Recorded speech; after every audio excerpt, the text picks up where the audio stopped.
नमस्कार सबै साथीभाइहरुलाई स्वागत छ हाम्रो यो न्यू भिडियोमा र आजको यो भिडियोमा अपकमिङ आइपिओ धरमखोला हाइड्रो पावर लिमिटेडको बारेमा हम केही अपडेट लिएर आएको छु।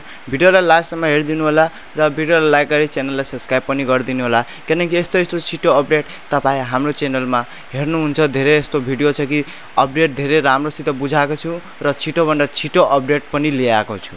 ल भिडियो स्टार्ट गरौँ र के कस्तो छ धरमखोलाको एनालाइसिस गरौँ, के तपाईहरुलाई यो होल्ड गर्नुपर्छ या सेल गर्नुपर्छ सबै कुरा यो भिडियोमा जानौँ। धरमखोला हाइड्रो पावरले बाङलुङमा 10 मेगावाटको प्रोजेक्टमा काम गरिरहेको छ। यो run of the river project हो, जसमा धेरै राम्रो अपर्च्युनिटी छ र त्यसको ब्याकग्राउन्ड पनि धेरै नै मजबुत छ कि हामीहरु यो शेयर मेरो शेयरबाट किन्दा यो आइपिओ तपाईलाई पर्छ भने तपाई यसलाई होल्ड पनि गर्न सक्नुहुन्छ, किनकि आउनेवाला टाइममा यो धेरै नै राम्रो तपाईलाई फाइदा दिएर जान्छ। र कम्पनीको टेक्निकल इस्यु पनि धेरै नै स्ट्रङ छ, किनकि एउटा इस्युको कारणले पूरा कम्पनी पनि गिर्न सक्छ, लेकिन यो यसको टेक्निकल इस्यु धेरै नै राम्रो छ। र अब कुरा गरौँ आइपिओ को डिटेल, कति शेयर खुल्ला। टोटल इस्यु छ अराउन्ड 5 लाख सम्म खुल्छ र पर प्राइस शेयर हुन्छ हाम्रो 10 युनिट र मिनिमम अप्लाई गर्न सक्नुहुन्छ हामी 10 युनिट र म्याक्सिमम 1000 युनिट सम्म हामी